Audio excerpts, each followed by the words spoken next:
Hey, what's going on? You know who it is. You know what it is. All right, you guys, peep game. All right, so I want you guys to hear this, and then I'm going to come with my commentary, and then I'm going to close out the video as usual, and then we can all have a discussion about this. I feel this is really pivotal, and I feel like at the end of the day, it's just time to stop playing games, and it's time to, basically start coming after these type of people. And this is just real talk. So I'm gonna let you guys hear this, and then like I said, I'll give my commentary, give my opinion, and then I'll close out the video. But here you go. Victim, star pitcher for the Dodgers. A text Lindsey Hill sent to a friend before she ever even met me. What should I steal? She asked another, in reference to visiting my house for the first time. The answer? Take his money. So how might that work? I'm going to his house Wednesday, she said. I already have my hooks in. You know how I roll. Then, after the first time we met, net worth is 51 mil, she said. Bitch, you better secure the bag, was the response. But how is she going to do that? Need daddy to choke me out, she said, being an absolute whore to try to get in on his 51 million, read another text. Then, after the second time we met, former Padres pitcher Jacob Nix told her, you gotta get this bag.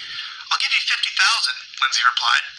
Her AA sponsor asked her at one point, do you feel a tiny bit guilty? Not really, she replied. Since then, her legal team has approached me multiple times about coming to a financial settlement. But, as I have done since day one, I refuse to pay her even a single cent. In August of 2021, Lindsey Hill's claims were heard in court, and during those legal proceedings, critical information was deliberately and unlawfully concealed from me and my legal team.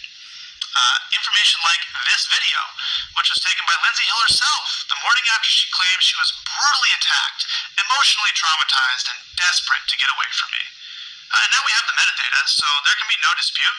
It was taken mere minutes before she left my house on the morning of May 16th, 2021, without my knowledge or consent, of course. In it, you can see her lying in bed next to me while I'm sleeping, smirking at the camera without a care in the world, or any marks on her face. I think it paints a pretty clear picture of what actually happened the evening of May 15th, and why the video was originally concealed from us. After hearing the evidence available to her, Judge Diana Gold-Saltman found that Lindsey Hill had misled the court. She found her claims to be materially misleading. She denied her request for a domestic violence restraining order, and she found that no sexual assault or non-consensual conduct took place. Now, some of you might not know about restraining order hearings. I know I didn't, but I've since learned that it's extremely rare for a request for a restraining order to be denied because the standard of proof that you need to obtain one is extremely low. So, you can make of that what you will. The fact is, I was never arrested. I was never charged with a crime, and I won the only legal proceeding that took place without my side of the story even being heard. And most importantly, as I've said from day one, I never sexually assaulted Lindsey Hill, or anyone else for that matter. So I sued her, which prompted her to countersue me. Quite frankly, regardless of the outcome in court, I've paid significantly more in legal fees than Lindsey Hill could ever pay me in her entire life. And I knew that would be the case going in. But the lawsuit was never about the money for me. It was the only way for me to obtain critical information to clear my name. The discovery process in that lawsuit recently concluded, at which point Lindsey Hill's legal team again came to us with another proposal to resolve the case. This time, however, they weren't seeking any money from me. Having received much of the information that had been hidden from us, a small portion of which I've referenced here, I was willing to agree to the terms proposed. Both parties lawsuits, and neither of us would pay either side any money. I also retained my right to speak publicly about the case, something I have not been at liberty to do since June of 2021. So, as of today, both lawsuits have been settled. Now, over the last 2 years, I've been forced to defend my integrity and my reputation in a very public setting, but hopefully this is the last time I have to do so, as I prefer to just remain focused on doing my job, winning baseball games and entertaining fans around the world. So, today, I'm happy to be moving on with my life. All right. Those were the words of former major league pitcher and Cy Young winner Trevor Bauer, who's now pitching, if I'm not mistaken, overseas and Asia somewhere. Now, basically what happened, this was a flyby story. Basically, they briefly talked about it and then it kind of went away. This wasn't a real big story, basically as far as the media goes, but also this has a lot to do with agenda pushing because everybody know the aftermath of what happened with Amber Heard and Johnny Depp, where it was proven that Amber Heard slandered Johnny Depp and lied on him. And keep in mind, they've been trying to push this Me Too movement, this believe all women, which is complete crap in a trap. Crap in a trap. And that's basically what it is. Now, this woman, her name is Lindsay Hill. And basically, to me, this was nothing more than a shakedown. She was plotting on this dude. And at the end of the day, once again, she walks away unscathed. Her insurance company is going to pay the $300,000, I guess, she spent in legal fees or whatever the case may be. Now, keep in mind that Trevor Bauer was not allowed to talk about this. He was not allowed to talk to the media about this. They had a gag order, sort of like what happened with Tory Lanez. He wasn't allowed to speak about what happened with him and Megan Thee Stallion. And basically, as you heard in the video that he put out via X, that basically it appears that, basically her legal team suppressed evidence and withheld evidence. Now, of course, this person,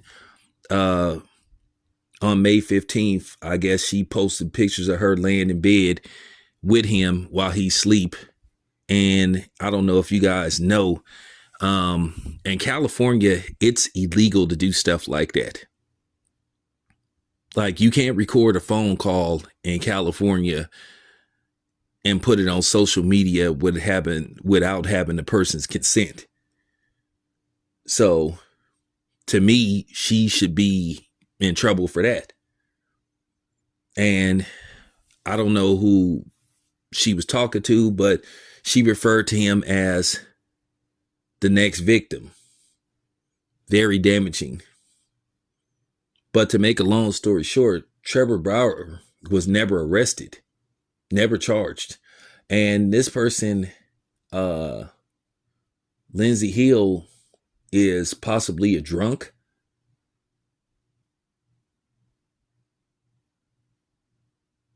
So eventually this case was thrown out because basically the judge thought she was full of it. So he basically sued her. She tried to countersue him. And basically, they settled to where basically both can tell their sides of the story, which nobody believes her at this point because I saw her on some kind of media outlet. And basically the lady shredded her. Basically saying, how do you expect anybody to believe you with these type of texts that you left or whoever you was texting? At the end of the day, this woman, Lindsay Hill, is a liar. She's a proven liar. You can make the argument that she's a extortionist, that she basically was trying to shake him down. And based off the fact that she kept a profile on him, knew who he was and how much he was worth at the time, which means she was plotting on him. And to me, she should be locked up. To me, she shouldn't even be allowed on any type of social media. And I'm glad that Trevor Bauer sued her and fought for his reputation, but too little, too late. He was pretty much kicked out of the league quietly. Now, I have to question Magic Johnson and the rest of the Dodgers ownership for basically just, turning their back on this dude without doing their due diligence and giving him his day in court instead of the court of public opinion, because at the end of the day, he should have been, allowed to play innocent till proven guilty. But we live in a time where people don't seek the truth no more. They're about just putting out a story. Journalistic integrity is out the window. And these media outlets condemn Trevor Bauer quietly. Because like I said, this wasn't a mainstream story. Not mainstream media like how Jonathan Major's name had been ran through the mud. But nevertheless, right is right and fair is fair. And Trevor Bauer should get another job in Major League Baseball. It was proven that he was innocent. Basically, what happened was they did have an encounter where, things got a little bit rough, but she tried to lie and she was plotting on him. She has no credibility. I don't want to hear nothing she has to say. I wouldn't even talk to this woman. If Lindsey Hill says she wanted to come on my outlet and tell her side of the story, I would tell her, I'm good. That's the clean version. But this is horrible what happened to Trevor Bauer. I hope he gets another chance to play in the league again. And I think he should get, he should be signed. He should get back in the league because he didn't do anything. He was proven to be innocent. And Major League Baseball suspended him for like 300 games. They reduced it to 100 or something, but he pretty much was kicked off the Dodgers. Once again, hey, Magic Johnson and the ownership group, man, what's up with this, man? For real. He should get a second chance, man, and that's just real talk. But the even bigger problem is like I said, society about pushing these fake movements. Like I said, Me Too is trash. Believe all women is a complete lie because you can't believe all women. Sounds like a form of gender discrimination to me, but then they talking about equality to say that just because you say something means it's the truth because you a woman. Did that sound like gender equality? Sounds kind of sexist to me, but nevertheless, let me know what you guys think of this. Anyway, this your boy Town Biz. I'm out.